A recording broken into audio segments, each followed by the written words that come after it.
Et avant de plonger dans votre sujet très IA, l'intelligence émotionnelle et l'élégance spirituelle. De toute façon, c'est ce qu'on m'a demandé de présenter, mais à partir du moment des questions et réponses, du moment de discussion. Il y avait certaines choses que je voulais peut-être ajouter sur le conseil. Comme est-il conseillé de chercher du conseil pour votre mariage?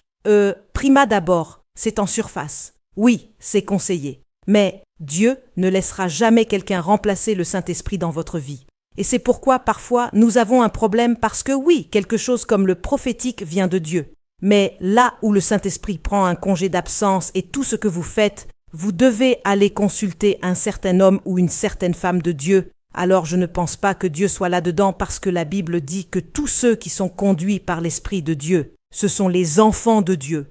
Alors Dieu est sorti du temple, fait de main, pour venir vivre en nous afin que le Saint-Esprit soit pour nous un merveilleux conseiller, un Dieu puissant, le Père éternel, le Prince de la paix. Amen.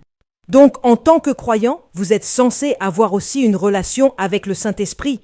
Et le Saint-Esprit est censé pouvoir parler dans votre vie. Et le Saint-Esprit vous dirigera toujours vers la parole de Dieu. Mais la plupart d'entre nous, aujourd'hui, nous disons que nous sommes chrétiens, mais notre premier point d'appel ou port d'appel n'est pas la parole. C'est les médias sociaux ou à quel point la personne est éminente. Une personne éminente peut vous conseiller en dehors de la parole de Dieu. Et je vois cela beaucoup sur les médias sociaux en fait. Je dis que les démons vivent aussi sur les médias sociaux parce que quand j'entends les conseils et l'influence, je suis tellement choquée. Et parfois il y a des gens dans un groupe de gens, des gens du clergé, des gens qui disent connaître Dieu. Mais le conseil est très loin. Je veux dire, j'ai entendu des gens éminents dire « Oh, s'il ne te rend pas heureuse, quitte-le simplement ». Et je me dis « Waouh, quel verset est-ce ?» Parce que nous avons été élevés avec quel verset? Quelle écriture soutient ce que vous dites? Donc nous devons être vraiment ancrés dans la parole parce que ce sont des temps périlleux. Ce sont les derniers jours et nous sommes menés çà et là par tout vent de doctrine. N'importe quoi nous emporte, vous savez, surtout quand c'est logique et surtout quand c'est ce que vous voulez faire. Vous voyez, vous cherchez quelqu'un pour juste donner son accord à ce que vous voulez faire. Mais Jésus a dit que ce ne soit pas ma volonté, mais la tienne qui soit faite. Et je dirais qu'il y a une croix dans chaque mariage. Il y a une croix dans votre marche avec Dieu. Alors combien plus dans votre marche avec un autre être humain? Il y aura une croix. Et quand il a dit « portez votre croix », il ne parlait pas de bijoux. Il ne parlait pas d'or 18 carats. Il parlait d'une croix où il y a des saignements et de la douleur. Et pourtant, Dieu nous donne toujours des conseillers parce que la Bible dit que dans la multitude des conseils, il y a la sécurité. Mais cela ne veut pas dire que vous devriez aller raconter votre affaire au monde entier, à chaque station de radio. Comme je me demande pourquoi les gens viennent et exposent des choses sur les médias sociaux. Je ne sais pas si c'est pour obtenir du soutien ou pour montrer à quel point votre partenaire est mauvais, ou je ne comprends pas. Comme pourquoi est-ce dans le tribunal de l'opinion publique? Comme pourquoi, vous savez, mais je pense que Dieu donne des gens qui vous dirigeront vers sa parole, et ce n'est pas toujours agréable. La Bible dit qu'une réprimande ouverte vaut mieux qu'un amour secret, vous savez. Donc parfois j'ai dit aux gens tels quels. Je veux dire, un couple est venu et a dit « il n'y a pas longtemps qu'il divorçait ». Eh bien, j'ai eu des sessions séparées avec la femme, des sessions séparées avec son mari, et ensuite je les ai finalement réunis et j'ai appelé une sœur ici pour s'asseoir et j'ai dit « vos raisons pour le divorce, je ne les comprends pas ». Numéro 1. Vous, la femme, dites qu'il a des problèmes de colère et qu'il vous parle n'importe comment. Et ensuite, vous, l'homme, dites que depuis que vous êtes mariés, vous lui avez dit comment vous voulez votre nourriture et elle ne l'a jamais changé. J'ai dit, ces deux-là sont la raison. Savez-vous ce que sont les problèmes conjugaux? Savez-vous? Alors je suis juste allée à la parole de Dieu et j'ai dit, écoutez, même parfois en tant que conseillère, quand j'écoute les gens avec ma logique, je veux dire à la femme, je veux dire qu'est-ce que c'est que ça? Va juste trouver ta vie. Mais vous voyez, je ne suis pas Dieu et mon sens est si limité. Nous sommes si insensés, vous savez. Mais quand j'ai utilisé la parole de Dieu, j'ai vu Dieu guérir beaucoup de vies, beaucoup de mariages, beaucoup de ministères. Et j'ai regardé et j'ai dit, waouh, je ne suis vraiment pas Dieu, vous savez. Un autre gars est venu me voir et a dit « Je divorce de ma femme ». J'ai dit « Pourquoi ?» Il a dit que elle n'écoute jamais depuis que je suis mariée. Quand je lui dis que je veux de la nourriture très chaude, elle me dit que le riz est chaud, cela réchauffera le ragoût, peu importe. Il a dit beaucoup de choses et il se trouvait que je connaissais la femme. Alors j'ai dit « Si tu avais dit que ta femme est impolie, j'aurais accepté. Mais cette chose que tu dis, c'était quand tu t'es marié pour la première fois et elle l'a changé. Mais tu es allé chercher des choses de quand tu t'es marié pour la première fois, pour que tu puisses faire valoir ton point, et les gens à qui tu parles ne connaissent pas la chronologie de cette chose, parce qu'une des choses qu'il dit, et ensuite elle m'a retourné contre ma mère. J'ai dit qu'elle ne t'a pas retourné contre ta mère, je veux dire, nous sommes tous témoins de cela. Nous sommes venus chez toi et ta mère cuisinait des haricots avec les charançons parce qu'elle n'allait pas bien et tu es allé avec ta femme chercher de l'aide en santé mentale. Alors maintenant, pourquoi dis-tu que c'est elle ? Ah, parce que j'ai réalisé que j'ai juste cru beaucoup de ces mensonges, beaucoup de choses. Mais c'était parce que je crois qu'il avait trouvé un moustique dans sa moustiquaire. Mais la façon dont il parlait, beaucoup de gens l'ont cru. Alors quand il est venu au bureau, j'ai dit « Tu ne me parles normalement pas, ce qui est bien. Il y a beaucoup de conseillers dans l'église. Je n'ai pas besoin d'être là. Mais quand c'est que tu veux la quitter? Tu as dit que tu es venu m'informer. Tu sais, peu importe à quel point je me sens oint ou quoi que ce soit. Je ne suis pas Dieu et je ne peux te donner que la parole de Dieu. » Et ces motifs de riz chaud allant rencontrer le ragoût et toutes ces choses stupides ne passons pas le test. Alors il s'est levé en colère. Il est parti. Le lendemain matin, il m'a envoyé un texto. J'ai dit « Sais-tu combien de fois tu as aussi offensé ta femme? Je ne parle pas de ça. Tu te démarques comme un pouce endolori et le reste du monde peut être de ton côté, mais je ne peux pas être contre le côté de Dieu. Je dois me tenir là où Dieu se tient. Alors c'est ça. Et tant de choses se passent. Nous parlons de la prière, de savoir si elle fonctionne. Si tu es désespéré, personne ne te dira de courir vers le trône de la grâce. Ouais, pour que tu puisses trouver miséricorde et grâce pour aider en temps de besoin. Esther était belle, elle a gagné le concours et tout, mais il a fallu la prière et le jeûne avec ses servantes pour que le roi Assuérus l'écoute. Donc, ce n'est même pas ta beauté, ton charme, ce n'est pas par la puissance et ce n'est pas par la force. Et tout ce que Dieu crée, Satan est contre. Surtout le mariage. Le mariage est l'idée de Dieu. Et Satan ne l'aime pas parce qu'il lui montre l'union entre Christ et l'Église. Et il n'aime pas ça. Alors, il va le combattre. Et tes armes ne sont pas charnelles. Tes armes ne sont pas des insultes. Tes armes ne sont pas de parler à ses amis qui n'ont pas de péché et qui sont d'accord avec toi sur tout, tu sais. Donc, ton arme est juste. Eh bien, alors j'ai dit à la femme, prie maintenant. Ton dos est contre le mur. Rien ne fonctionne. Prie juste. Et quand elle a prié, l'enfer s'est déchaîné. L'homme a perdu son emploi. Tant de choses. Et est-il revenu en l'aimant et en l'emmenant à Dubaï? Alors je l'ai vu. Elle m'a dit, « Maman, j'étais juste là. » Elle a dit, « Billet pour Dubaï ?» J'ai dit que les gens m'ont dit vos photos romantiques. Je suis même surprise. Et j'ai dit, « Tu sais, quand tu priais, tu ne savais pas que cela prendrait qu'il perde son emploi pour que Dieu le ramène. Dieu a juste ouvert et toutes les personnes qu'il avait eues de son côté étaient comme « Oh, nous ne savions pas ceci. » Et personne n'aurait pu faire ça, tu sais. Et puis, il n'y a pas longtemps, mon mari prêchait et puis il a dit « Et certaines d'entre vous, les épouses, vous dites que le riz est chaud, donc vous devriez aller rencontrer le ragoût. » Et puis, la dame m'a envoyé un texto. « Maman, mon histoire, mais maintenant nous pouvions en rire. » Mais je ne l'ai pas juste laissé passer. Je lui ai dit « Mais toi aussi, qu'est-ce que ça coûte de faire de la nourriture très chaude, bouillante? Qu'est-ce que ça coûte ?» Elle a dit « Maman, c'est ce que ma mère nous disait quand nous revenions de l'école. Elle cuisinait le riz, et quand nous disions que le ragoût est froid ou la soupe est froide, elle disait ça. Donc quand elle s'est mariée, elle ne savait pas que c'était quelque chose de mal qu'elle faisait à l'homme. Nous venons tous de milieux différents, mais dès qu'il s'est plaint, j'ai changé, et c'était il y a 9 ans. Et parce qu'il veut que tu aies l'air si méchante, il doit maintenant entasser tout ce qui est.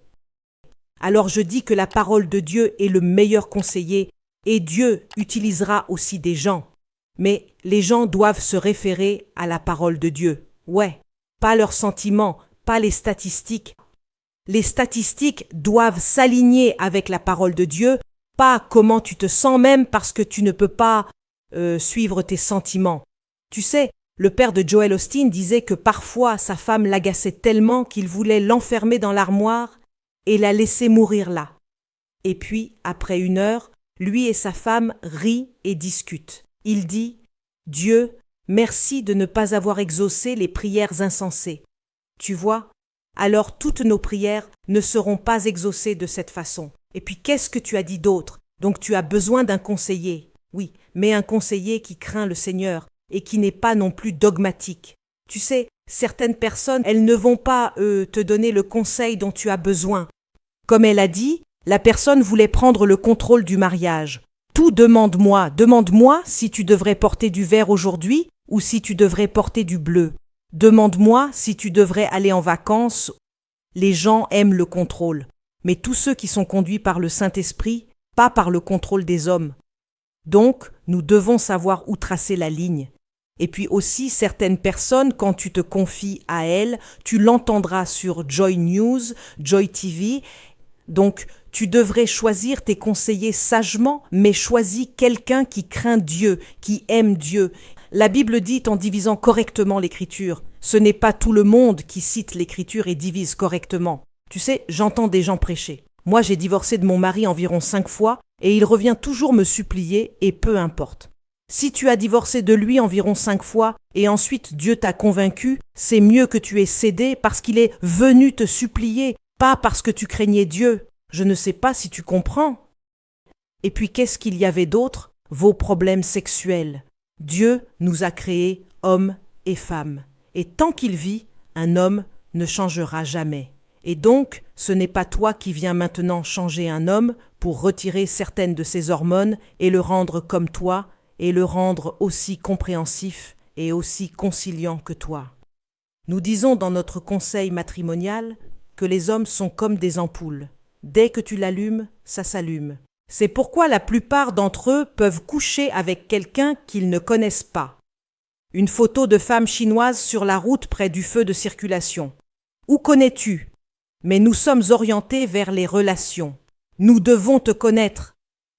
Et c'est pourquoi Satan a pu tenter Ève, parce que c'était une conversation. Et où était Adam quand tout cela se passait? Tu sais, donc une femme veut se connecter, peu importe, mais les hommes ne sont pas comme ça. D'accord. Alors la Bible dit de ne pas vous frauder l'un l'autre et ensuite que chacun sache comment posséder son propre vase. Donc tu dois connaître ton vase. Alors ne fais pas de ton mari une autre femme.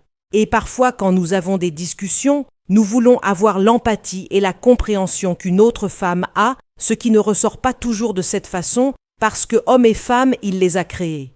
J'ai souvent demandé à Dieu comment il pouvait mettre 2 choses aussi incongrues ensemble, tu sais, parce que nous sommes si différemment câblés. Et comme l'un de mes pasteurs a dit, « Maman, combien de temps faut-il quand tu cèdes?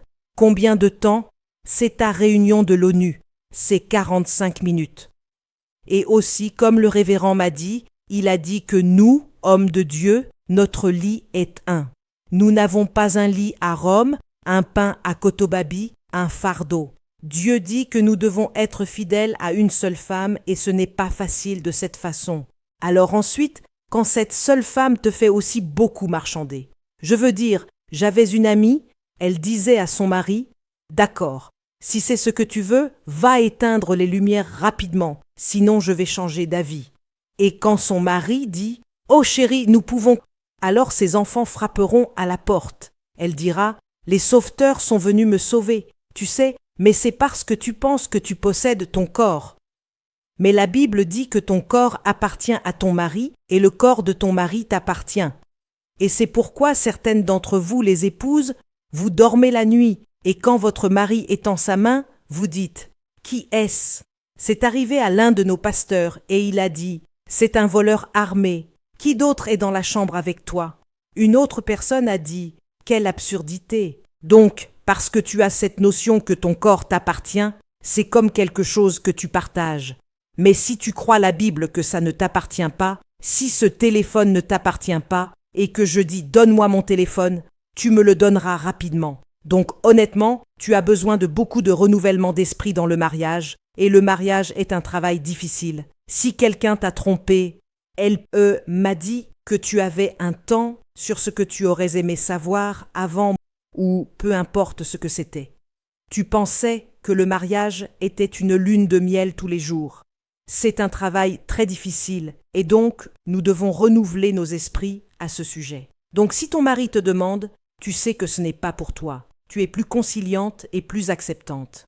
Aussi, je pense que les couples devraient parler de leur vie sexuelle. La plupart du temps, même dans le christianisme, ils n'en parlent pas. Donc la femme ne dit pas ce qui la rend heureuse. La femme ne dit pas comment elle fonctionne. Ce n'est pas pour que tu tues la passion de l'homme parce qu'elle ne mourra pas. Et c'est pourquoi la Bible décrit comme du feu. Un homme peut-il prendre du feu dans son sein et ne pas être brûlé?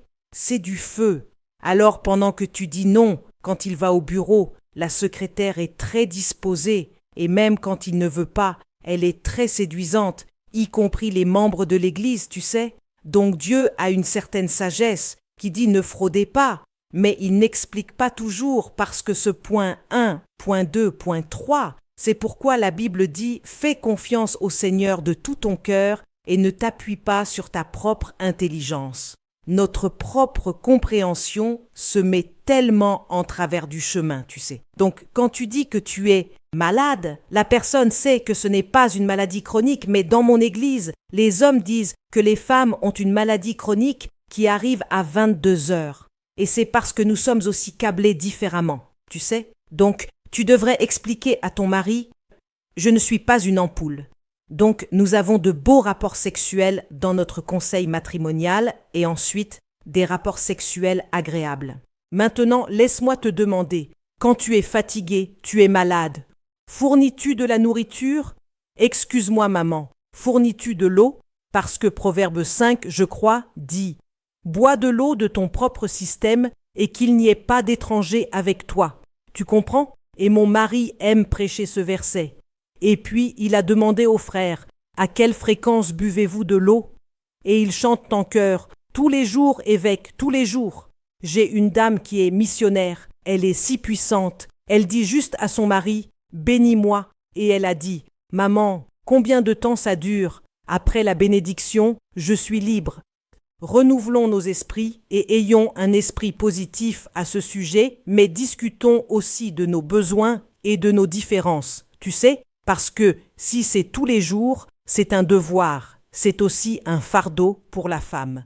Donc, si elle est un nion pendant la journée, appelle-la. Laisse des notes d'amour comme essaie de la courtiser. Mais tous les jours ne peuvent pas être Noël. Tu comprends, mesdames?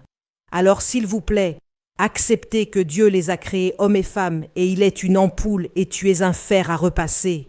Un fer à repasser, tu l'allumes. Il faut du temps avant qu'il ne chauffe. Donc, et ensuite, décide dans ton esprit que ce n'est pas un fardeau. C'est juste quelque chose que tu sais cuisiner.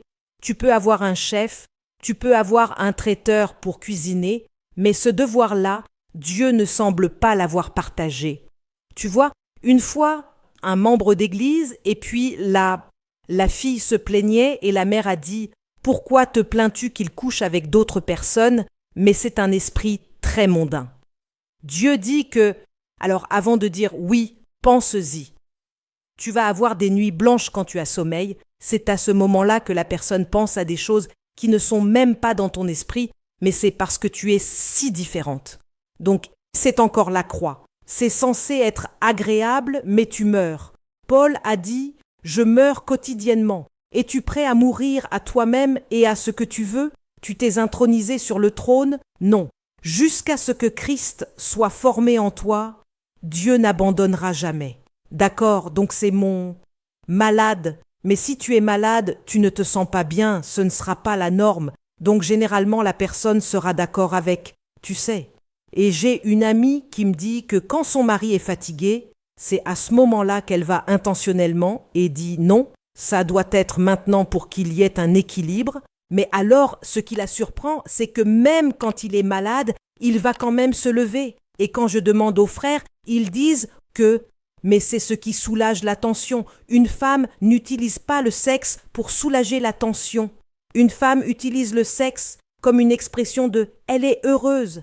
Mais pour un homme, c'est là qu'il libère la tension. Donc c'est très différent. Et nos corps sont très différents. Tu vois, alors s'il vous plaît, renouvelez vos esprits. Quand tu rentreras chez toi aujourd'hui, ton mari se demandera ce qui t'est arrivé. Ce sera le Saint-Esprit qui t'aura touché. Qu'y avait-il d'autre? Les meilleurs amis? Ah, les meilleurs amis masculins. Je voulais pointer vers Colossiens 3,5. Ça parle d'affection désordonnée. Une affection qui devient incontrôlable.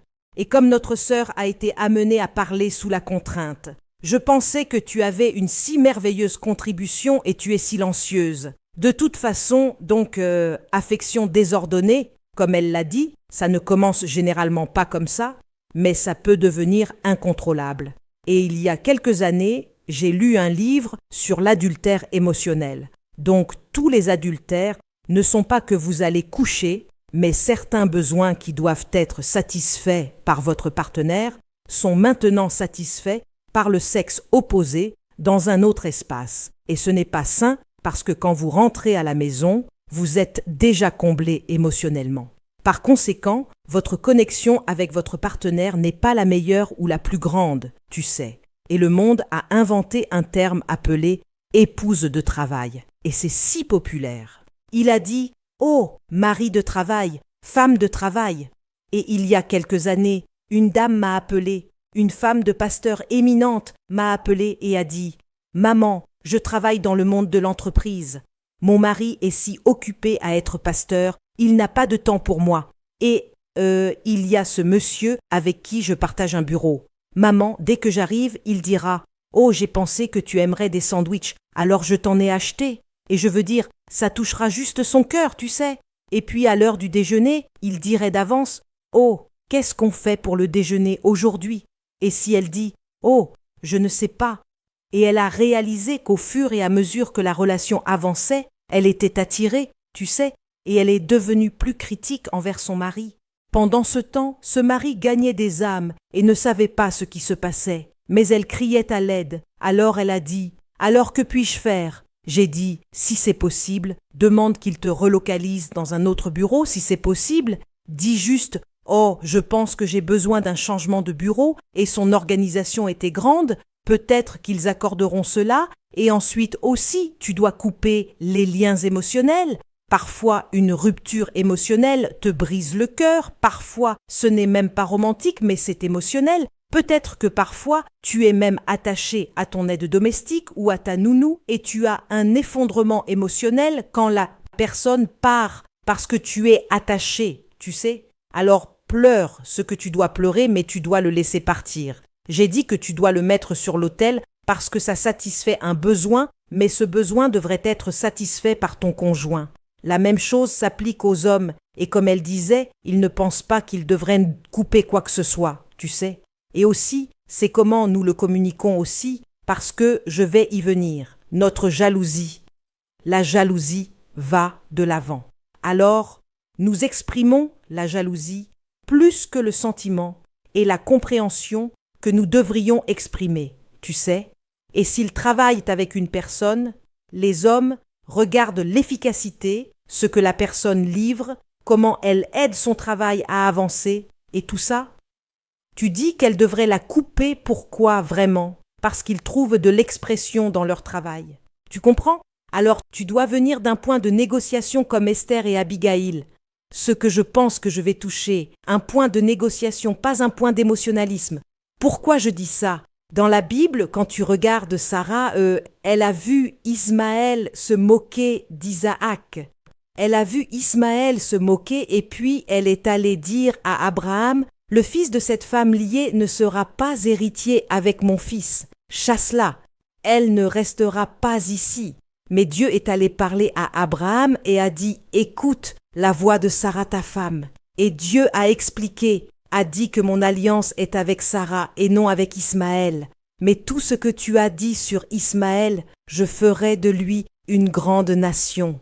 12 princes sortiront de lui. Sa main sera contre tout le monde, et la main de tout le monde sera contre lui. Mais à cause de toi, je le bénirai. Abraham n'a pas eu une lutte émotionnelle avec Dieu parce que Dieu l'a exprimé différemment de la façon dont Sarah l'a exprimé. Et toi et moi sommes comme Sarah. Ouais, nos émotions vont de l'avant. Dis, alors tu as vu ce garçon? Regarde, il n'a pas vu et il ne verra pas. La Bible parle dans les Proverbes d'un jeune homme sans intelligence. Les hommes n'ont pas notre intuition et ils travaillent généralement avec la logique et ce que tu dis qu'ils ne voient pas. Mais d'après l'intelligence émotionnelle dans la Bible, la femme au puits, elle a dit « Je perçois que tu es un prophète ». Pas qu'à ce moment-là, Jésus n'avait même pas encore dit grand-chose. Elle a juste dit « Je perçois que tu es un prophète ». La femme sunamite a dit « Je perçois que c'est un saint homme de Dieu. Pourquoi ne construisons-nous pas ceci que ?» Le mari aurait dit « Mais comment sais-tu ? T'a-t-il dit ses besoins? As-tu eu une réunion stratégique? Mais alors en percevant, nous voulons aussi que vous perceviez ce que nous percevons. Mais ce n'est pas comme ça. Et puis c'est là que le conflit vient. Et puis nous ne savons pas comment le résoudre. Et puis nous commençons à accuser et à dire des choses et parfois nous perdons notre mariage. Parfois ce que tu vois est réel. Tu l'as déclaré. Ce n'est pas entendu. Ça ne change pas. Mais la Bible dit que le cœur du roi est dans les mains de Dieu, et il le tourne où il veut. Le cœur du roi Assuérus n'était pas dans les mains d'Esther. Il était dans les mains de Dieu, et il a fallu le jeûne et la prière avec ses servantes pour réaliser cela.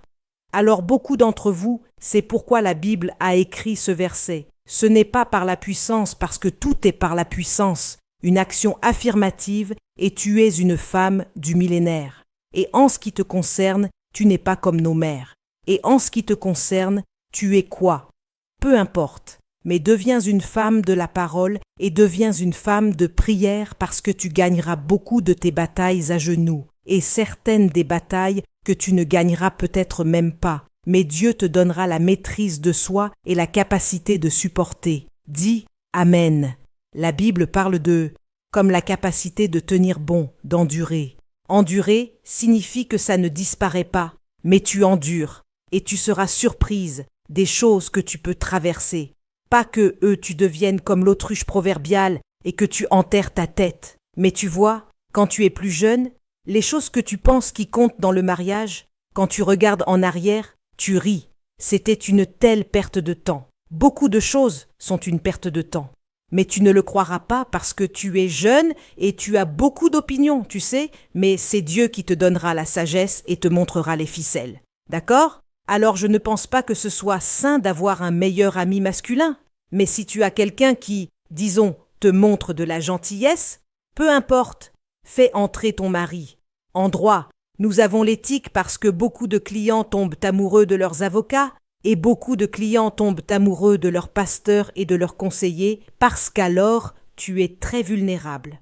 Alors on nous dit dans notre cours d'éthique que beaucoup de clients viennent très vulnérables parce qu'ils vont passer ou passent par un divorce. Donc ils sont brisés, ils sont vulnérables et ils s'ouvriront à toi de tant de façons. Et tant d'avocats finissent, soit tu couches avec eux, soit tu les obtiens comme maîtresse. Et il n'y a pas longtemps, sur ma page d'école de droit, une camarade à moi, une dame, est venue écrire que tu faisais cette affaire et c'était une affaire de divorce. Sur la page, et puis sais-tu ce que mon collègue masculin a dit sur la page? Était-ce avant le fait, pendant le fait ou après le fait? Parce que ça ne devrait pas être avant, ça ne devrait pas être pendant. Mais si c'était après, alors la personne n'a pas vraiment été influencée par... Mais je veux dire, nous sommes très peu de filles sur cette page, mais nous leur avons donné pleinement. Mais c'est quelque chose qui arrive parce que n'importe qui à qui tu verses, tu es vulnérable, tu t'ouvres et parfois même les ministres profitent des gens parce qu'ils t'entendent dire que mon mari ne vient pas me chercher. Tu pleures. Et donc le lendemain, il vient te chercher. Tu comprends? Parce qu'il utilise ce que tu as dit pour te gagner. Alors nous devons être très très prudents. La Bible dit ce que Dieu a uni, que nul homme ne sépare. Alors quand ta relation avec les autres te sépare, Je pense que tu devrais reconsidérer. Et puis aussi fais entrer ton mari dans le coup. Quelqu'un a dit que la fille est mariée, donc elle est OK. Je n'achète pas ça. Dans mes années de conseil, celles qui, quand elles trompent, tu ne vois pas, ce sont des femmes mariées. Oh mon Dieu. Ouais, la femme étrangère était une femme mariée. Tu vois, quand les gens le lisent, ils disent que mon mari a voyagé. Il a pris beaucoup d'argent. Viens, prenons notre content d'amour. C'était une femme mariée. Ce n'était pas une célibataire. Parfois, une femme célibataire reçoit trop de critiques pour être méchante, mais parfois, les plus méchantes sont les femmes mariées. Alors tu peux raisonner un peu avec ton mari. Puis, quand elle racontait son histoire, elle a dit qu'elle avait eu un bébé, et puis la dame est venue lui rendre visite. Dès qu'elle a dit ça, je me suis souvenu d'un conseil que j'avais fait. Une dame, elle était dans la chorale. Elle est venue rendre visite, et cette femme de pasteur m'a contactée et a dit « Maman, je ne suis juste pas comme ça avec elle. Je pense que parce que mon mari est aussi dans la chorale, c'est pourquoi elle vient nous rendre visite comme ça. » J'ai dit « Eh bien, peut-être. » Alors, la dame est venue. Quand elle a appelé le mari, cette dame est venue. Elle est ton amie, viens la recevoir. Oh non, non, non, je ne sors pas. Alors il n'est pas sorti. Et puis le dimanche suivant, c'est quand elle était OK pour venir à l'église. Alors quand elle est venue à l'église avec son porte-bébé et tout ça, cette dame était sur le parking. Oh, puis-je t'aider? L'a aidée à aller où la mère s'assoit, la crèche, tout. Elle n'était pas si contente de ça. Mais elle n'avait pas non plus de raison. Mais le temps a prouvé que la dame était une maîtresse majeure. Même aujourd'hui, pendant que je parle, elle est morte.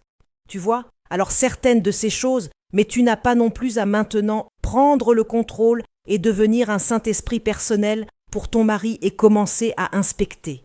Laisse-moi voir, laisse-moi voir. Tu vois, ma mère dit alors quand tu cherches quelque chose, tu la trouveras, tu sais. Alors n'inspecte pas, mais permets au Saint-Esprit et sois maître de toi-même. Le Saint-Esprit est un fruit du Saint-Esprit. Alors, et le mariage traverse différentes saisons. La Bible dit dans Genèse 8, 22, « Aussi longtemps que nous vivons, il y aura l'été, l'hiver, le jour, la nuit, le temps de récolte et de plantation. » Donc la vie traverse des saisons et le mariage aussi. Alors quand ton mariage traverse une saison d'hiver, ne pense pas que c'est fini, d'accord? Le printemps est au coin de la rue, mais nous jetons l'éponge trop rapidement. Mais fais confiance à Dieu quand le voyage est difficile en sachant qu'il est le pilote et qu'il te fera traverser. Alors c'est mon point de vue sur vos discussions. Quel est mon devoir? Mon devoir assigné la femme spirituelle et élégante, maîtrisant l'intelligence émotionnelle dans le mariage. Alors j'ai pensé qu'il était nécessaire de peut-être définir un peu l'intelligence émotionnelle et certaines personnes disent c'est la capacité de percevoir, comprendre, gérer et utiliser ses propres émotions et les émotions des autres. Cela implique de reconnaître tes sentiments et de reconnaître les sentiments des autres. Comprendre comment les émotions influencent ton comportement et celui des autres parties. Et utiliser cette compréhension pour guider ta pensée et tes actions. Une haute intelligence émotionnelle conduit à une meilleure gestion du stress, une communication améliorée, des relations plus fortes et un plus grand succès personnel et professionnel. Amen. Maintenant, certains peuvent dire, alors, est-ce que la Bible a quelque chose qui pointe vers l'intelligence émotionnelle? Je pense que j'ai déjà parlé de la perception. Tu vois, tu es capable de percevoir ou d'avoir une certaine perspicacité dans tes émotions. Et j'ai mentionné la femme sunamite. J'ai mentionné la femme au puits. Je mentionnerai aussi Naomi parce qu'elle a pu conseiller Ruth de dire « Lave-toi, oins-toi, va à l'aire de battage de Boaz, couche-toi à ses pieds, mais va quand il a mangé et qu'il a bu, et couche-toi à ses pieds, et ne le découvre pas, et puis après, cela reviens à la maison. » Tu sais, Naomi connaissait une chose ou deux que la jeune Ruth ne connaissait pas. Et je dis souvent aux personnes célibataires que quand un frère montre de l'intérêt pour toi, tu l'encourages aussi comme Ruth. Pas que tu vas aller dormir là, mais donne-lui de l'encouragement, quelque chose avec quoi travailler pour qu'il sache que Oh, elle se soucie aussi de moi. Mais tu laisses juste une page blanche et c'est comme s'il devait régler ça. Ça ne va pas marcher. Alors pour percevoir maintenant, je veux prendre une étude de cas parce que je ne pense pas que nous ayons tellement de temps. Alors 1 Samuel 25, 1 Samuel 25, verset 1. D'accord, êtes-vous là? Si tu sais où trouver la dernière robe mais que tu ne sais pas où trouver le 1er Samuel, alors tu as des problèmes parce que quand Satan vient frapper à ta porte, ce n'est pas la qualité de ta robe ou de ta mèche, mais la parole de Dieu est l'épée de l'esprit et c'est ce qui nous aidera. Amen. Lisant à partir du verset 2.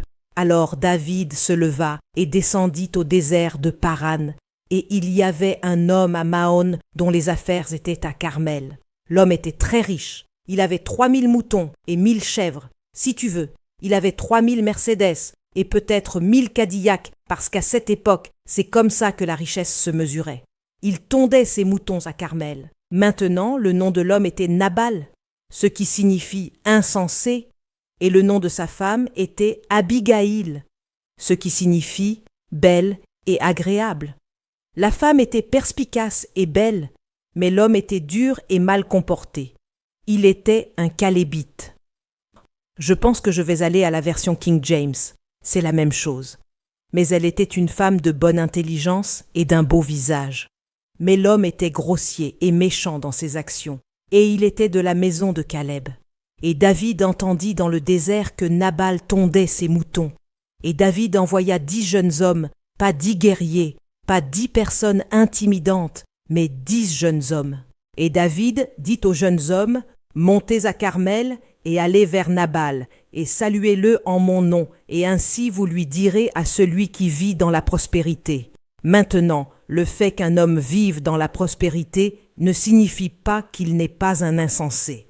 Et beaucoup d'entre nous pensent que quand quelqu'un a une bonne perspicacité professionnelle ou quelqu'un a une bonne perspicacité commerciale ou parfois quelqu'un est même dans le ministère, cela signifie que la personne n'est pas insensée. Cela ne signifie pas ça parce que la vie est en compartiment. Et donc les gens peuvent être super dans leur travail, super dans leur profession, mais très pauvres dans leur vie conjugale.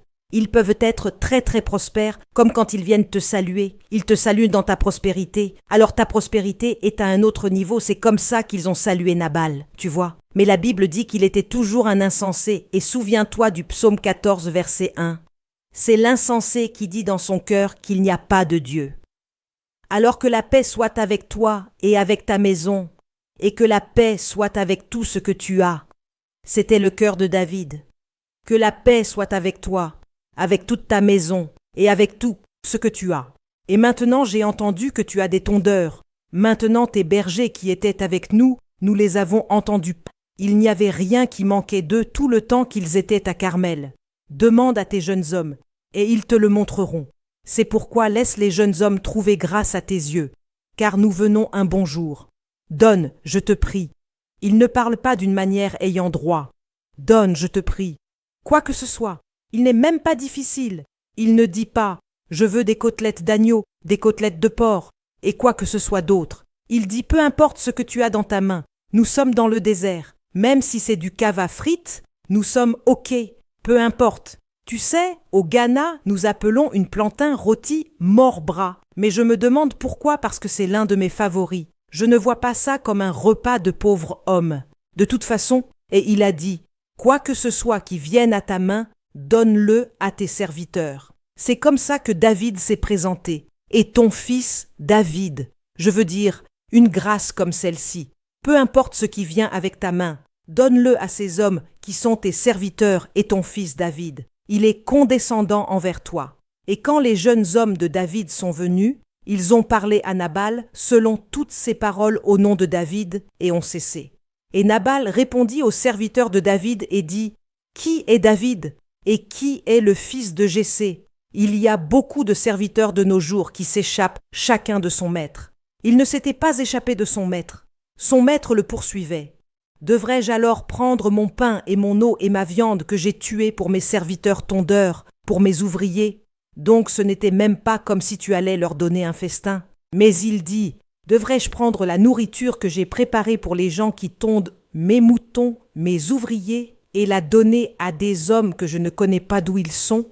Tu vois, tu parles de manière insensée. » Alors les jeunes hommes de David se retournèrent et s'en allèrent et revinrent et lui dirent toutes ces choses. Et David dit à ses hommes que chaque homme saigne son épée à cause du pain et de l'eau. Et ils saignirent chaque homme son épée. Et David saignit aussi son épée. Et ils montèrent après David 400 hommes, parce que Nabal dit qu'il ne vous donnera pas de nourriture. Je veux dire, c'est comme ça que les hommes peuvent être quand ils ont faim. 400 hommes et 200 restèrent près de leurs affaires.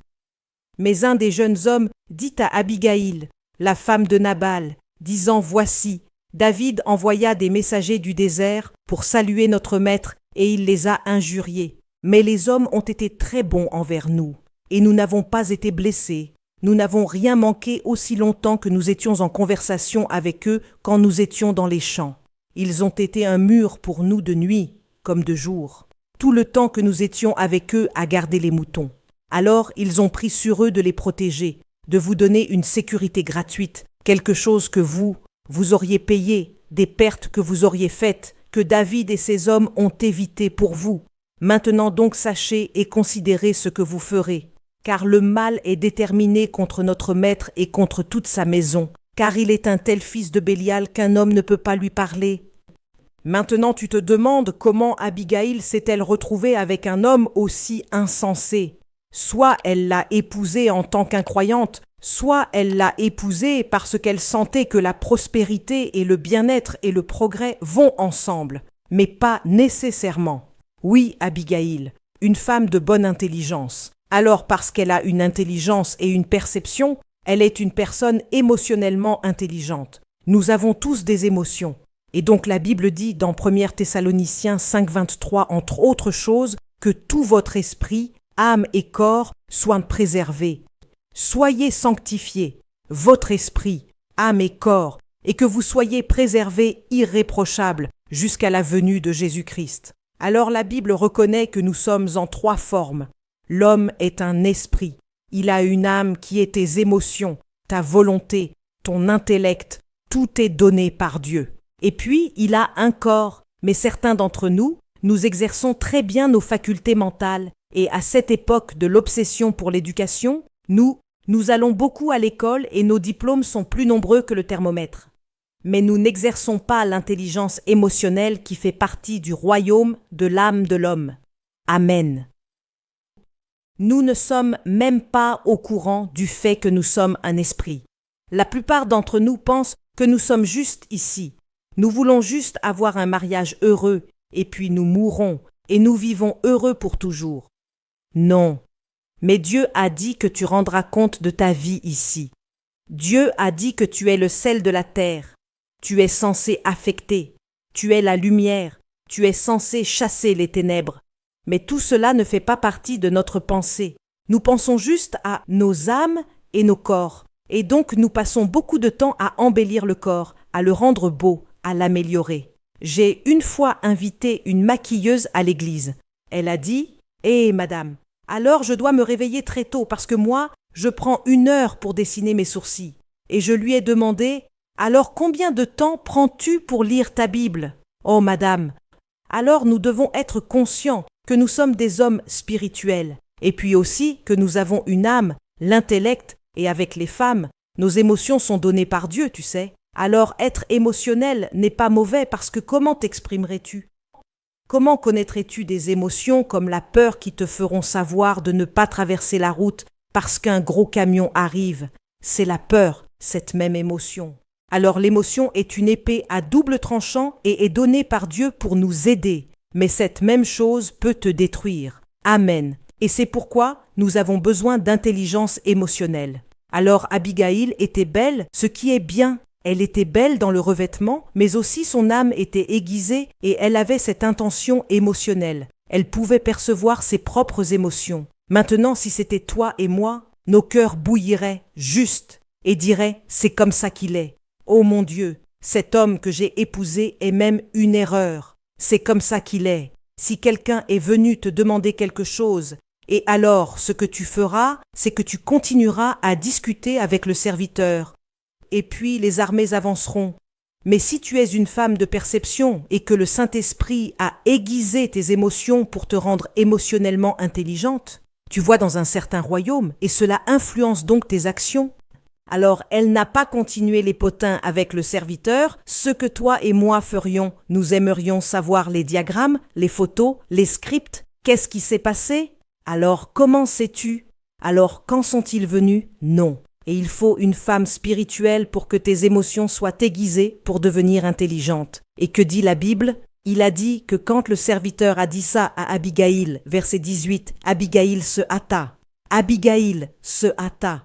Elle ne savait pas que David avait rassemblé son armée. Elle ne savait pas que 400 hommes avec des épées venaient contre eux. Mais elle pouvait déchiffrer de ce qui s'était passé qu'elle devait agir en temps opportun. Maintenant, je te le dis, même moi, nous serions allés à la chambre pour chercher Nabal. Es-tu celui qui, quand David est venu, tu as dit ceci, et ne sais-tu pas qu'il s'occupe de nous? Alors, tu vas en sur-régime au mauvais moment, et au moment où tu sors de ton sur-régime, tellement de choses ont été détruites, y compris toute ta maison. Mais la femme émotionnellement intelligente, qui perçoit, comprend, gère et utilise ses émotions pour apporter un bon résultat était Abigail. Alors elle se hâta. Remarque aussi qu'un serviteur pouvait lui dire ce qui se passait. Certaines d'entre nous, nous sommes si hautaines, si puissantes qu'un serviteur ne peut pas t'approcher. J'ai une fois vécu quelque part dans un quartier très aisé et nous avions un voisin et nous admirions tellement ce voisin parce que bien qu'il disait que nous vivions dans un environnement aisé, nous ne sentions pas que nous le faisions parce qu'il nous donnait trop de travaux ménagers, trop de toutes ces choses.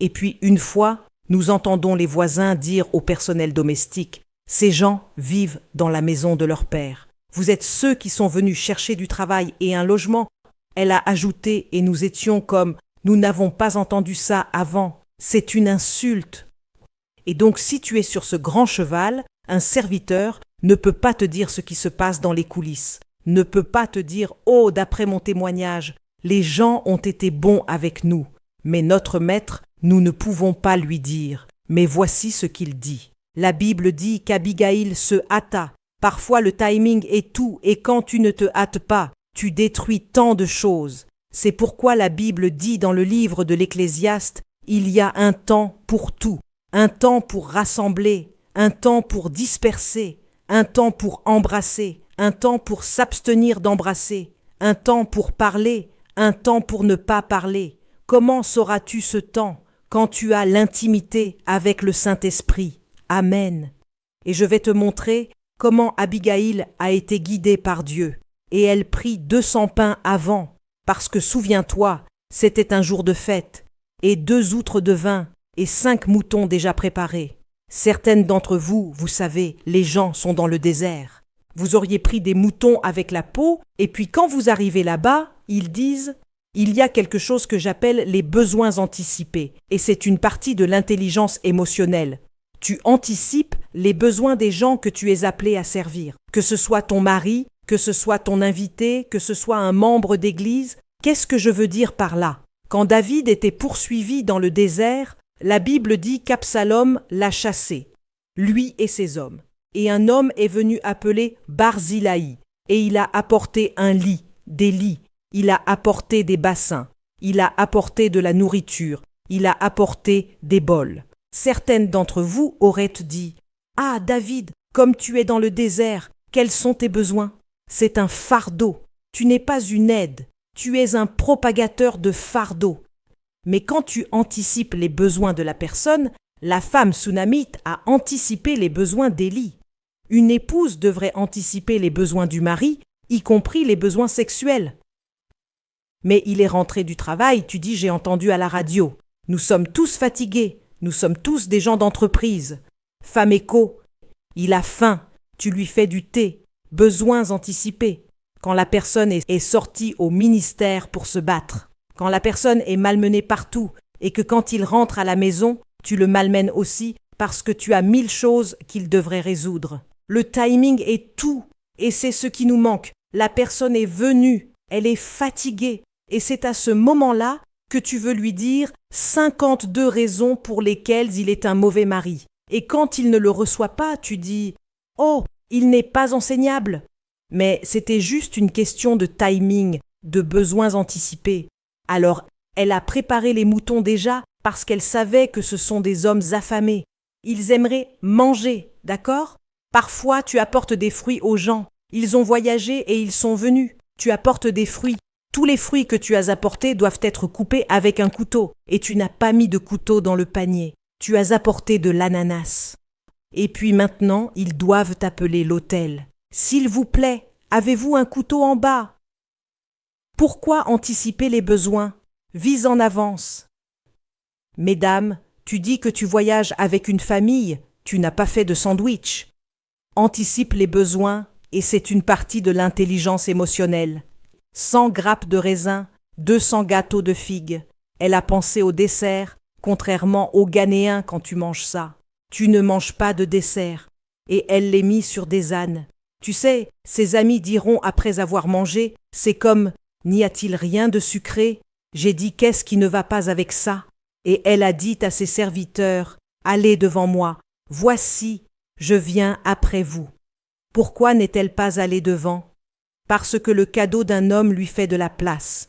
Le cadeau souffrait. Alors certaines d'entre vous, dans vos problèmes, un cadeau peut être le chemin à suivre plus que vous-même qui venez vous battre. Et souviens-toi qu'Abigaïl est dans une classe économique supérieure à David, donc elle n'a pas à faire tout cela, mais la femme émotionnellement intelligente. Elles sont nées avant que le terme émotionnellement intelligent vienne, mais elle n'a pas dit à son mari Nabal. C'est ce que je disais, que moi vraiment je serais allée à la chambre et j'aurais dit « Mais pourquoi as-tu fait ça? Négociation, pourquoi as-tu fait ça à cet homme? Laisse-moi appeler Kojo pour toi, pour lui demander si cet homme n'a pas été bon avec eux. Quand tu vas dans le désert, qu'est-ce qui se passe? Dis à papa pour que papa sache par diagramme et graphique que ce que je dis est vrai. » Mais Abigaïl a dit « Ce n'est pas le moment d'entrer dans des arguments. Ce n'est pas le moment d'entrer dans des débats. » Et aussi, si tu vas lui dire et qu'il dit « Ne pars pas », alors c'est comme si tu n'avais pas soumis. C'est aussi l'une des stratégies. Tu fais avant d'informer. Alors elle n'a pas parlé à Nabal parce qu'elle pensait que le timing n'était pas bon. Verset 20. Et il en fut ainsi, comme elle montait sur l'âne, qu'elle descendit par le couvercle de la colline. Et voici, David et ses hommes descendaient contre elle. Et elle les rencontra. Du courage. Maintenant David avait dit « Sûrement en vain ai-je gardé tout ce que ce type avait dans le désert, de sorte que rien ne manquait de tout ce qui lui appartenait, et il m'a rendu le mal pour le bien. Alors, et que Dieu fasse plus encore aux ennemis de David, si je laisse de tout ce qui lui appartient d'ici la lumière du matin, quiconque pisse contre le mur. » Et quand Abigaïl vit David à nouveau, elle se hâta. Tu te souviens qu'elle s'est hâtée pour aller chercher la nourriture et tout ça. Et quand elle a vu David, elle s'est hâtée. Certaines d'entre vous, quand vous voyez une personne importante, soit vous ignorez, soit vous vous comportez comme si vous n'aviez pas vu une personne importante, soit vous dites « Ah mais David, il est un serviteur ». Alors tu restes assise sur ton âne et tu dis « Je suis venue te parler ». Mais non, elle s'est hâtée et elle est descendue de son âne et tomba devant David sur son visage. Combien d'entre vous savent même comment dire pardon de cette façon? Si la dernière fois que je t'ai offensé, je suis désolée. Laisse tomber. Elle s'est hâtée. Elle descendit de l'âne et tomba devant David sur son visage et se prosterna jusqu'à terre. « Hé, qu'as-tu fait de mal? C'est la folie et la méchanceté de Nabal. Qu'as-tu fait de mal? Pour que tu doives descendre, tomber sur ton visage, te prosterner, t'abaisser devant ce David. Pourquoi? Qu'est-ce qui se passe ici? » Mais elle savait que quand tu t'humilies, Dieu t'élève. La Bible dit que Dieu résiste aux orgueilleux. Il y a trop d'épouses orgueilleuses comme Vasti. Trop.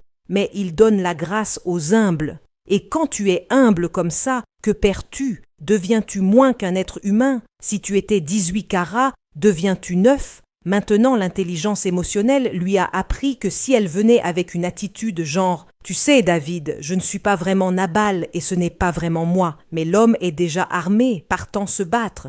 Qu'est-ce qui abaissera les armes de 400 hommes ?» C'était la solitude et l'humilité d'une femme. Intelligence émotionnelle. Mais nous pensons non, allons à l'ONU.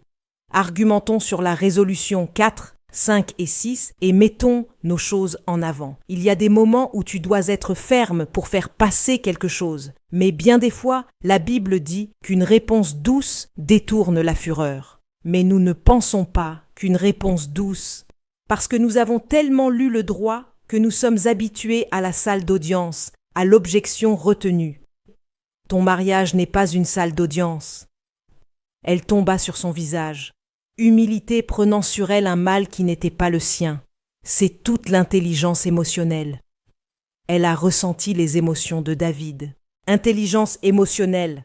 Tu connais tes propres émotions et tu ressens aussi pour les autres. Alors elle a ressenti que, oh, comment ils avaient été traités, ce n'était pas bien, tu sais? Alors elle s'est mise à la place de Nabal, et puis après être tombée au sol, elle tomba à ses pieds. Et je pensais que c'était seulement Dieu que tu tombais à ses pieds, et dis sur moi, mon Seigneur, sur moi que cette iniquité soit, et que ta servante, pas ta madame, ta servante, je te prie, parle à ton audience, et entends les paroles de ta servante. Une femme d'homme riche, David dans le désert, qui ne peut même pas fournir de nourriture. Pour lui-même, pourquoi devrais-je te montrer du respect? Maintenant tu vois, le respect n'est pas basé sur ce que les gens ont. Le respect n'est pas, en tant que chrétienne, basé sur la position sociale des gens. Parfois même à l'église, quand quelqu'un te parle, pourquoi tu veux seulement le président de la banque et le président de pétrole et gaz? Mais cette personne a aussi été achetée avec le sang. Et donc nous devons descendre du corps. La Bible dit que beaucoup de gens meurent et sont malades parce qu'ils ne discernent pas le corps. Même si je suis un ongle, je fais toujours partie du corps de Christ. Que mon Seigneur ne remarque le nombre de fois qu'elle utilise mon Seigneur pour David. Comment t'adresses-tu à ton mari? La Bible dit que Sarah appelait Abraham Seigneur. Tu sais, il y a quelque temps, quand mon mari appelle, je disais « Oui, mon Seigneur », puis je venais en souriant. Il a dit « Pourquoi souris-tu? Pourquoi dis-tu mon Seigneur et tu ris? Que mon Seigneur, je te prie, ne regarde pas cet homme de Bélial, même Nabal, car comme son nom est, ainsi est-il. Nabal est son nom, et la folie est avec lui. » Pourquoi Abigail a-t-elle dit cela? Certaines personnes disent « Mais comment peux-tu dire ça de ton mari ?» Je pense que les preuves étaient trop accablantes. David avait envoyé des hommes à Nabal, et Nabal leur avait parlé ouvertement. Alors pour que tu nies les faits et dises « Oh, il n'est pas un insensé ». En fait, il dormait. Il ne dormait pas. Il leur a parlé ouvertement. Alors l'intelligence émotionnelle s'approprie aussi ce qui est sien même quand c'est laid. S'approprie les faits. S'approprie la vérité même quand c'est laid. Parfois la vérité peut être sur toi-même. Peut-être que tu ne la vois pas, et ton mari dit chaque fois que je parle, tu es si sur la défensive. Non, je ne suis pas sur la défensive. Tous les gens dans l'église savent que je suis la deuxième née après « Je vous salue Marie ». Mais si quelqu'un partage une préoccupation, demande au Saint-Esprit de te montrer parce que ce n'est pas tout ce que tu sauras. Amen. Alors Abigail a dit « D'accord, c'est qui est Nabal. Il n'a pas bien agi envers toi. Je ne suis pas venue le défendre ici, bien qu'il soit toujours mon mari. » Elle s'est appropriée la vérité, mais ensuite elle a aussi fait quelque chose d'autre. Maintenant donc, aussi vrai que l'Éternel est vivant et que ton âme est vivante, voyant que l'Éternel t'a retenu de venir verser le sang et de te venger de ta propre main, maintenant que tes ennemis et ceux qui cherchent le mal à mon Seigneur soient comme Nabal. Elle a montré à David quel bénéfice lui reviendra en ne venant pas attaquer leur maison. Les êtres humains sont égoïstes et pour les gagner, tu dois leur montrer ce qui leur est bénéfique. Alors quand tu négocies avec ton mari, ce n'est pas ce qui est bénéfique juste pour toi. Mets en avant ce qui lui est bénéfique en premier. C'est ce qui le gagnera parce que tout le monde cherche quel est le bénéfice de ceci pour moi. 26. Maintenant donc, aussi vrai que l'Éternel est vivant, et maintenant cette bénédiction 27 que ta servante a apportée, servante encore à mon Seigneur. Seigneur encore, qu'elle soit même donnée aux jeunes hommes qui suivent mon Seigneur. Tu vois, elle avait une certaine différence. Alors elle ne voulait pas que ce soit comme j'ai apporté de la nourriture à David. Alors elle a dit, nous l'avons dans notre culture, parce que c'est un peu comme de la gêne. C'est comme c'est trop. Peu importe pour aller dire, prends-le. Alors j'ai apporté ceci pour les jeunes hommes. Intelligence émotionnelle. Toi, ton discours n'est tempéré par rien. Éphésiens 4, 29. Que ton discours ministre la grâce aux gens qui t'entendent. Quand les gens t'entendent, que ce soit ton mari, ton enfant, ton collègue, est-ce que ça ministre la grâce? Non, ça ministre une démolition, ça ministre le conflit et ça ministre la Seconde Guerre mondiale dans ta maison. Que ton discours ministre la grâce à ceux qui t'entendent. Amen. Alors elle a montré à David le bénéfice qu'il ne venge pas son sang. Et puis elle a dit, j'ai apporté une bénédiction. S'il te plaît, donne-la aux jeunes hommes. Et puis 28, je te prie, pardonne la transgression de ta servante. Quel mal a-t-elle fait? C'est le ministère de l'intercession. Pardonne la transgression de ta servante. Quel mal a fait Abigaïl? Mais elle s'est identifiée avec son mari et elle s'est identifiée avec ses péchés. Certaines d'entre vous veulent s'identifier seulement avec les côtés positifs. Pardonne la transgression de ta servante, car l'Éternel fera certainement à mon Seigneur une maison sûre. Elle dit à David toutes les choses que Dieu fera, parce que mon Seigneur combat les batailles de l'Éternel, et le mal ne s'est pas trouvé en toi tous tes jours. Donnes-tu des compliments à tes maris? Cherches-tu les bonnes choses en eux et les fais-tu ressortir?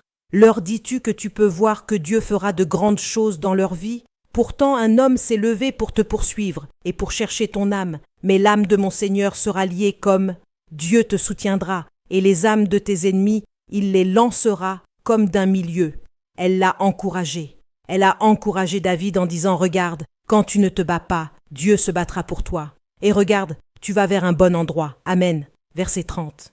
Et il arrivera que quand l'Éternel aura fait à mon Seigneur, selon tout le bien qu'il a dit te concernant, souviens-toi des choses que Dieu a dites sur toi. Je crois que Dieu réalisera tout cela et t'aura établi chef sur Israël, que cela ne sera pas un chagrin pour toi, ni une offense de cœur pour mon Seigneur, parce que tu auras versé du sang sans cause, ou que tu te seras vengé toi-même.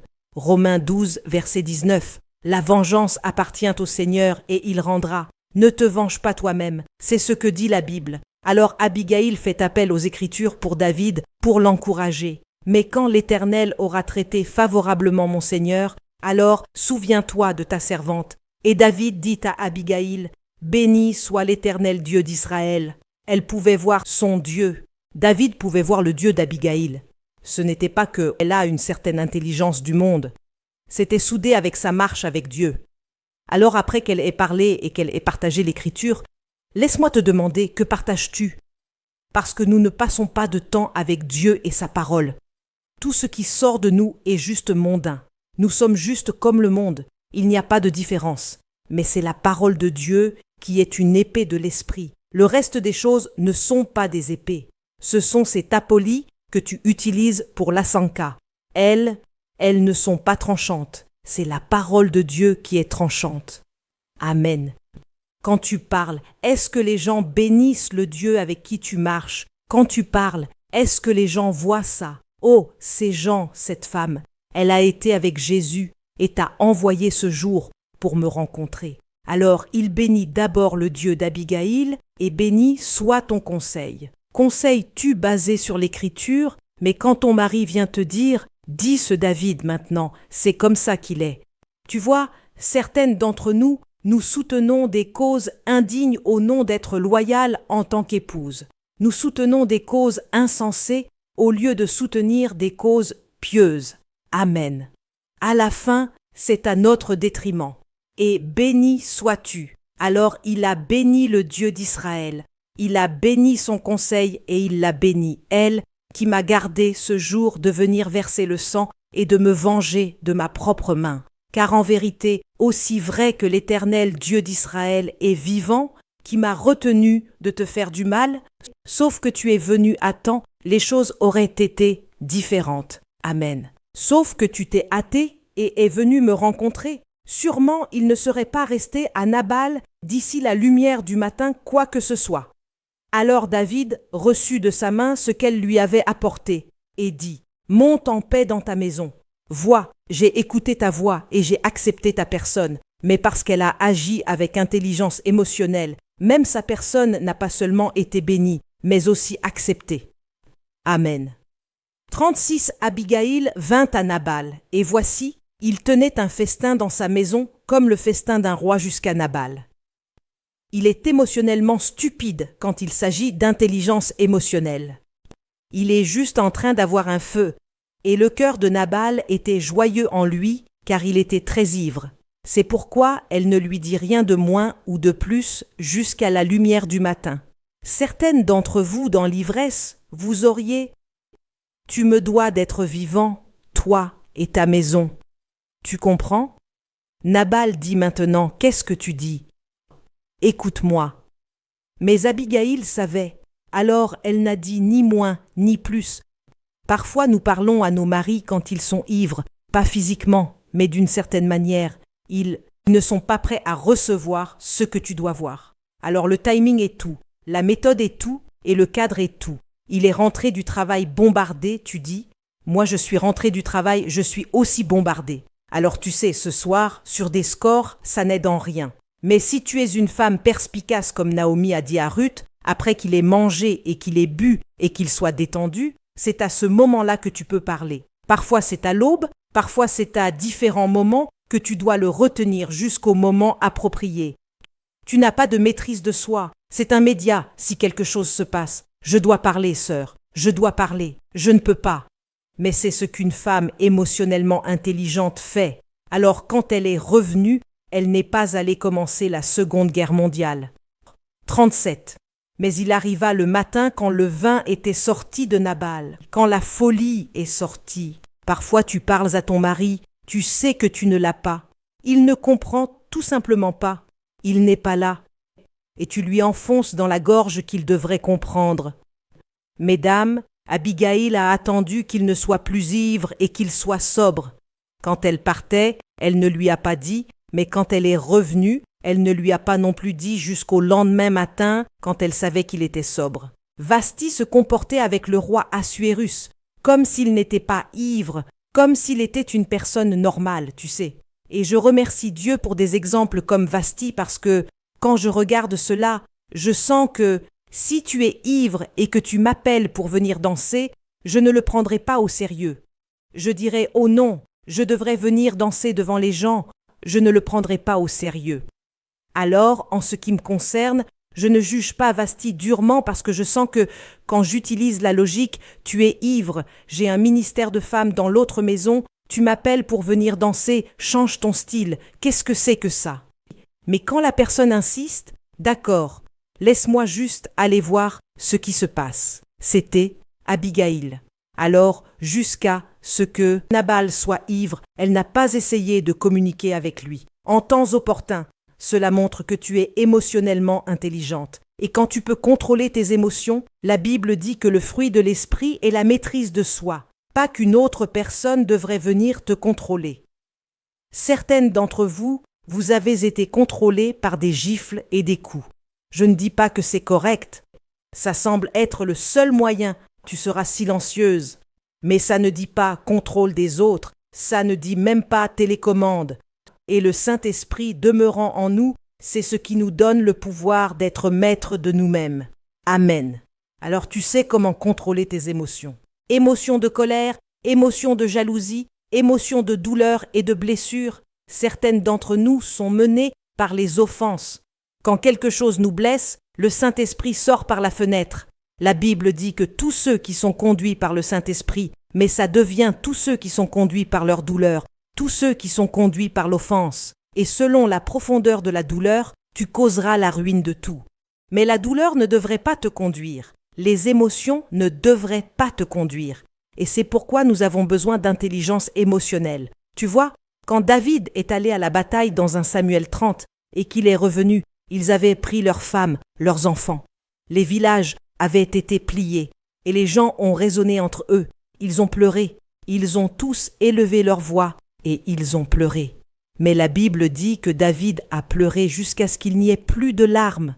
Puis les gens ont dit « Lapidons-le parce que c'est parce qu'il nous a emmenés à la bataille que nos femmes et nos enfants sont morts. » Comme si les femmes et les enfants de David avaient été préservés, il avait aussi subi le même sort. Mais la douleur est déraisonnable et la douleur n'est pas sensée. Et c'est pourquoi tu ne devrais pas prendre de décision dans ta douleur. Tu ne devrais pas prendre de décision dans ta colère. Ressens et puis tes insultes. Certaines d'entre vous, vos insultes, l'encyclopédie botanique ne correspond même pas. Puis après ça, tu regardes le gâchis et tu dis « Comment suis-je arrivé ici ?» Les mots sont destructeurs. Amen.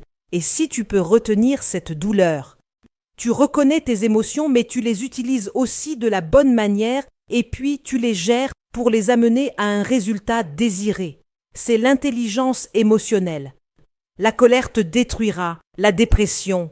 Tu prends des décisions à partir de la dépression parce qu'aujourd'hui tu n'es pas heureuse. Aujourd'hui je ne suis pas heureuse. Alors je ne cuisinerai pas, je ne coucherai pas avec mon mari, je ne ferai pas ça. C'est pourquoi le mariage est difficile parce que tu es énervé. Mais la Bible dit que l'amour souffre longtemps et est bon. Comment l'amour peut-il souffrir? Je le dis toujours, tu ne l'as pas vu dans les films que l'amour souffre. Dans les films, il n'y a pas de souffrance. Amen. Un homme et une femme marchent juste ensemble. L'homme doit prendre un avion à réaction. Ça n'a pas de sens, mais c'est ce que nous connaissons. Tiens-moi comme si tu ne me laissais jamais partir. Et maintenant, depuis que tu t'es marié, il ne te tient même pas sauf au lit. Et tu dis « Oh non, non, ce n'est pas de l'amour, ce n'est pas ça. » Et tu prends tant de décisions qui changent la vie. Ma mère dit que parfois dans son conseil, les hommes sont juste sur le point de tourner le coin, puis la femme le quitte et puis parfois il tourne le coin, puis quelqu'un qui n'a rien semé vient récolter, tu sais. Et elle avait un membre d'église comme ça. Le membre d'église l'a appelé. Ma mère a dit « Ne pars pas, cette chose que tu dis passera. » Mais elle est partie. Et elle a dit à ma mère que je ne peux pas venir à cette congrégation plus, parce que je le vois toujours avec sa nouvelle femme. J'ai rencontré une autre personne. J'ai dit « Alors, comme tu as divorcé, ta femme a aussi divorcé, et vous vous êtes tous les deux remariés. Qui a gagné ?» Alors, maman, personne. Tout le monde a perdu. Tout le monde a perdu, tu sais. Alors, il peut y avoir des motifs. Parfois même, la Bible permet le divorce sous certains motifs, mais je pense que beaucoup d'intelligence émotionnelle et de maîtrise de soi permettent au Saint-Esprit de te contrôler pour que dans la douleur, tu ne dises pas ce que tu ne devrais pas dire. Même si tu as besoin de pleurer, tu es dans la douleur, peut-être que tu as besoin d'amis pieux, quelqu'un vers qui tu peux aller pleurer, ou tu as besoin de la présence de Dieu vers qui tu peux aller pleurer. Quelqu'un dit « Quand je pleure maman, c'est à ce moment-là qu'il prend ses clés de voiture pour sortir. » J'ai dit « Parce qu'ils ne peuvent pas supporter l'émotion. Ils ne savent pas quoi faire. Alors ils sortent juste. » Puis tu dis quoi? Et ma douleur s'accumule, tu sais. Alors nous ne pouvons pas laisser nos émotions nous conduire. Ce sont de bonnes choses, mais nous devons être émotionnellement intelligentes pour savoir. Esther savait qu'elle avait besoin de prière et de jeûne d'abord, et elle savait que les règles du palais s'appliquaient à elle. Mais quand elle a invité le roi au dîner et que Mardochée est aussi venu, elle savait la maîtrise de soi, que ce n'est pas au premier dîner que je dois apporter tous mes problèmes. Tu vois, certaines, quand vous rencontrez de grands hommes, vous voulez tout leur dire. Oh, aujourd'hui, j'ai rencontré le président. Monsieur le président, tu sais les taxes? Pourquoi? Ils viennent juste de te rencontrer. Apprends juste comment construire des relations, comment avancer, et puis les autres choses suivront. Émotionnellement intelligente. Alors Esther a dit « Venez au premier dîner ». Tout s'est bien passé. Et mon gars, l'ennemi était assis là, elle l'a nourri, pas de problème. Deuxième dîner avant qu'elle dise « Oh, il y a un homme qui a dit « Certaines d'entre nous, pourquoi devrais-je tourner autour du pot ?» C'est l'homme. Très méchant. Esther a dit « Oh, il y a quelqu'un qui essaye de, tu sais, détruire mon peuple. » Et le roi a dit, « Quoi? Qui est-ce, Esther? Dis-moi, dis-moi qui c'est. » Elle a dit, « Oh, c'est cet homme qui est venu dîner. Certaines d'entre vous disent, « Je suis une tireuse d'élite. » Tu sais, je ne tourne pas autour du pot, je le dis tel quel. Il y a un temps pour ça, mais ce n'est pas tout le temps. Amen, mesdames. Et grâce à cela, elle a retourné son cœur sérieux. Amen. Elle savait que si je vais me tenir au protocole dans la cour, certaines d'entre vous auraient dit « Je suis ta femme. Si je veux discuter de quelque chose avec toi, pourquoi devrais-je venir me tenir au palais pour le protocole? Pourquoi? Qu'est-ce que mari et femme? Penses-tu que je suis un de tes sujets? Et quand tu es au travail, il y a du protocole. Quand je vais à une réunion du personnel, je ne dis pas « Mais qu'est-ce que tu dis ?» Je ne pense pas. Te souviens-tu que la dernière? Et toi, lors d'une réunion du conseil d'administration d'entreprise, tu ne ferais pas ça. Alors, si la personne est ton mari, ça ne te donne pas la liberté de simplement mal te comporter parce que tu es sa femme. Il y a des protocoles. Alors, Esther est allée selon le protocole. Maintenant, la Bible dit qu'elle s'est habillée en vêtements royaux. Elle savait que les hommes marchent par la vue, même s'ils marchent par la foi. Mais toi, dans ta maison, toutes tes robes sont tachées d'huile de palme. Il a dit que mon mari comprendra parce que je cuisine. Tu cuisines donc tu ne devrais pas avoir l'air bien. Dès que tu rentres à la maison, tu enlèves ta perruque. Mon mari a demandé pourquoi. Pourquoi certaines femmes coupent-elles leurs cheveux comme des garçons? Veulent-elles être deux garçons dans la maison? J'ai dit qu'elles disent que c'est libérateur quand elles se baignent. Oh, vraiment? Il dit pourquoi portent-elles des perruques? Pour avoir l'air bien dehors, mais quand elles rentrent, c'est comme si ça n'avait pas d'importance. Pourquoi font-elles ça? J'ai dit qu'elles n'y ont pas pensé, tu sais. Et puis quand des visiteurs viennent, alors tu cours. Assure-toi d'avoir l'air romantique, d'avoir l'air élégante à la maison, même si tu cuisines. Amen, mesdames, parce que les hommes sont visuels. Il va au bureau. Il rencontre toutes ces femmes d'entreprise. Elles sont toutes habillées élégamment. Elles ne sont peut-être pas comme ça à la maison, mais les hommes ne sont pas profonds. Ce qu'ils voient, c'est ce qu'ils obtiennent. Amen. Alors, toi aussi, c'est vrai que tu as eu 2 enfants, mais ça ne veut pas dire que tu devrais porter des haillons. Amen, mesdames. Émotionnellement intelligente pour savoir ce qui fait vibrer ton homme. C'est important. Amen. Je te dis un secret. Ne le dis pas à mon mari. Je le serre et je peux voir qu'il est totalement terrassé. Mais je ne dis pas ça. Vraiment? Voudrais-tu ceci aussi? Et Dieu nous a donné cela pour que nous l'utilisions pour son royaume et non pour apporter un royaume de ténèbres.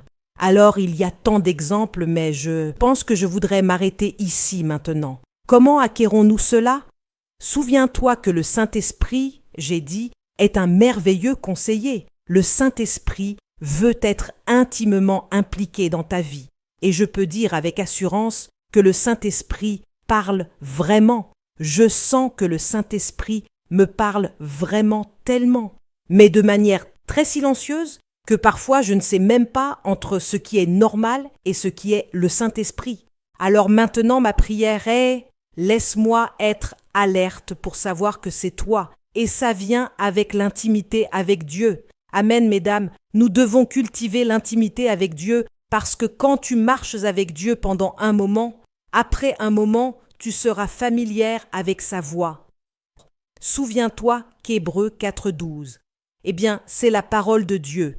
Hébreux 4.12 dit « La parole de Dieu est vivante et puissante, plus tranchante qu'une épée à 2 tranchants, et cela va jusqu'à la division de l'âme et de l'esprit. » Alors, la parole de Dieu t'aidera à déchiffrer entre les émotions et les choses spirituelles. Seule la parole de Dieu peut couper à travers cela. Alors, il est important que nous devenions des femmes de la parole. Et quand tu lis Hébreux 5.14, il dit qu'en raison de l'usage, ils ont appris à discerner entre le bien et le mal. Alors quand tu t'habitues au Saint-Esprit, tu t'habitues à la parole, tu t'habitues à marcher avec Dieu, tu vois que tu deviens perspicace et tu es capable de faire des choix entre le bien et le mal. Alors, je t'encouragerai, Ne prends pas tes moments tranquilles et tes moments personnels avec Dieu à la légère et sache que tu construis pour toi-même un investissement spirituel qui est plus grand que toute décision financière que tu prendras et apprends à mettre Dieu en premier. Je suis un témoignage que quand tu le mets en premier, tout le reste, y compris les choses qui ne sont pas dans ton sujet de prière, te sont ajoutées. Et les gens disaient, demandaient, ou la conversation était quel est le rôle de la prière ou l'importance de la prière. Mais Philippiens 4,6 dit de n'avoir aucune anxiété, mais en tout par la prière. Tout par la prière, tout. J'ai appris à prier pour tout. Si j'organise un événement, je prie à ce sujet. Si j'ai une convention, je prie à ce sujet. Si je voyage quelque part, je prie à ce sujet. Si je prêche, je prie à ce sujet. Dans toutes tes voies, reconnais-le. Et il dirigera tes sentiers. Le chemin vers l'intelligence émotionnelle aussi est de ne pas t'appuyer sur ta propre intelligence. Proverbe 3,7 ou est-ce le verset 5. Confie-toi en l'Éternel de tout ton cœur et ne t'appuie pas sur notre propre compréhension essaiera toujours de s'infiltrer. Mais Abigail devait essayer de ne pas aller selon sa propre compréhension, mais d'aller selon la sagesse de Dieu et la compréhension de Dieu. Le livre des Hébreux dit que la sagesse qui vient de la terre, du monde, est terrestre, sensuelle et diabolique. Mais la sagesse d'en haut est d'abord pure, pacifique, facile à supplier. Tu es facile à être, gracieuse, comme nous pouvons te faire changer d'avis quand j'arrive ici. Pas de retour. Quel verset est-ce? Et tu ne connais toutes ces choses que par l'intimité avec Dieu. J'aimerais qu'il y ait un autre chemin, mais c'est le chemin, et ta force va venir de l'intérieur. La Bible dit que sa force est rendue parfaite dans notre faiblesse. Première épître aux Corinthiens 12. Paul a dit que j'avais une épine dans ma chair. J'ai prié Dieu, enlève cette épine. Quelle a été la réponse de Dieu? Ma grâce te suffit. Parfois tu ne veux pas ça, mais dans ton mariage, ce n'est pas tout le temps que Dieu répondra à tout, mais il te montrera que sa grâce te suffit. Et parfois, des choses que tu n'as pas changées, Dieu lui-même les changera. Dieu lui-même les changera. Qu'est-ce qui s'est passé? Comment cela s'est-il produit? Tu sais, j'étais avec une sœur à Londres. Elle m'a montré son téléphone. Elle a dit « c'est mon anniversaire ». Cet homme ne m'a jamais dit merci pour les enfants, les avoir élevés. Mais aujourd'hui que j'ai 70 ans, regarde le texto. Merci d'avoir élevé les enfants. J'ai dit, Dieu essayait de t'enseigner que la bataille n'est pas la tienne, mais la sienne. Et elle a dit, oui, à 70 ans, avant même que j'atteigne 70 ans, tout le combat en moi est parti. J'ai appris à laisser Dieu se battre pour moi. Dieu est réel. Et Dieu n'est pas là pour te donner un mauvais bâton. Dieu est pour toi. La Bible dit, si Dieu est pour toi, qui peut être contre toi? Je crois qu'avec ces pépites, Dieu nous emmènera dans des royaumes supérieurs. Amen.